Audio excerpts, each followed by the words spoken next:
Most people think that for every dollar that they give away to charity, they receive a tax deduction. Unfortunately, that's wrong. Only about 30% of tax filers are eligible to receive a deduction for their charitable gifts. My name's Kyle Moore, and today I'm going to show you how to maximize your charitable deductions. Most people don't realize this, but in the US, we give away more money as a percentage of GDP than any country out there. The problem is most American citizens don't actually get any tax benefit anymore for their charitable gifts. All that changed in 2017 with the Tax Cuts and Jobs Act. It completely changed the way that Americans record their charitable gifts on their tax return and the credit that they receive against their tax bill. Now, when we file our taxes, we have a choice. We can either itemize our deductions or take the standard deduction. The standard deduction is a deduction that everybody can take no matter how many eligible deductions that you have. In 2024, that standard deduction for a married couple is $29,200. So unless all of your itemized deductions between your state and local income taxes, real estate taxes, mortgage interest, and charitable deductions add up to above $29,200, then you're likely going to take the standard deduction and not take the itemized deductions. Most Americans do not have enough deductions to exceed that $29,200 standard deduction. That's why most people take it nowadays.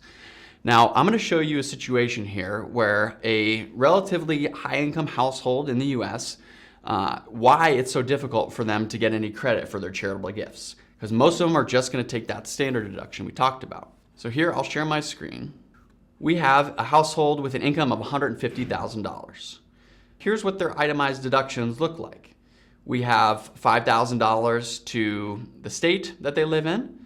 We have another $5,000 towards their real estate taxes for the home that they own. And we're assuming they have a mortgage and they pay about $10,000 a year in interest. So if you add up everything in terms of their itemized deductions, that's about $20,000 per year. Right now we have no charitable deductions. That $20,000 obviously is less than the standard deduction of $29,200. So somebody would be foolish to take the itemized deductions of only $20,000 when they're gifted for free the standard deduction. Now, how does that play into the charitable gifts? If they're going to take the standard deduction of $29,200, no matter what, then that means that the first $9,200 of their charitable gifts, let's put that in here, that only gets them to the standard deduction. So in a sense, they have to give away more than $9,200 to get any credit for any additional charitable gifts. That first $9,200, they don't get any credit for because they could also take the standard deduction and get the same amount of deductions at that time. So that is one of the big reasons why most charitable deductions today are not getting much tax benefit. Is because the standard deduction is so high that people don't have enough deductions for those charitable gifts to be worth it. There's one way to get around this, and it's called charitable lumping. So for example, if somebody's giving away $9,200 in each year, they're not going to get any credit for that because they're just going to take the standard deduction anyway. So let's create another scenario where instead of giving $9,200 every single year, let's say they put 2 years of charitable gifts into a single year. So now they have $18,400. Well, voila. Now they're itemizing their deductions for that year. The next year, they're going to get that $29,200 standard deduction. So if you lump your charitable gifts into every other year, you at least will get some benefit. So instead of getting $29,000 of charitable deductions each year, you're going to get 38 and some change in one year, and then 29,000 the next, 38,000 the next year, and then 29,000 the next.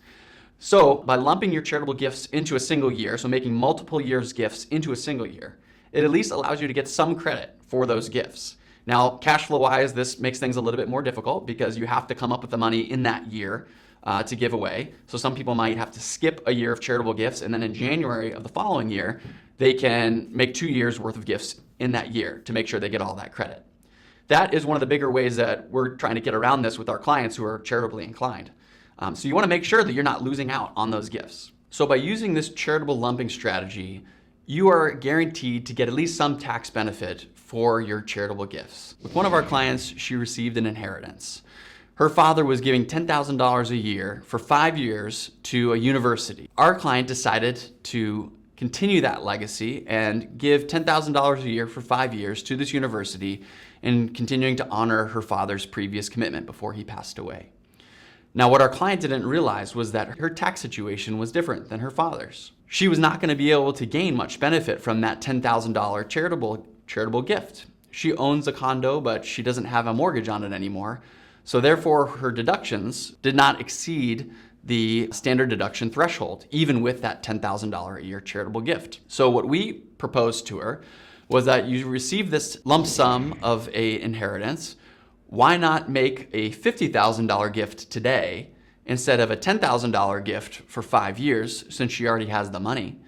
If she made that bigger gift today, she would receive nearly an extra $40,000 of deductions on her tax return. Otherwise, she would have missed out. If she would have spread out that gift, given that she would just take the standard deduction each year, she would be missing out on any credit for that gift. So by pulling that gift forward into a single year, it guaranteed that she received the most amount of benefit for that charitable donation that she would have otherwise missed out on based on the way the tax code looks today. My name's Kyle Moore, and I started Quarry Hill Advisors so that we could help people make smart decisions with their money. If you're interested in learning more about what it's like to work with us, feel free to visit quarryhilladvisors.com and book a discovery meeting. Thanks so much for watching. If you found this information helpful, feel free to like and subscribe to the channel.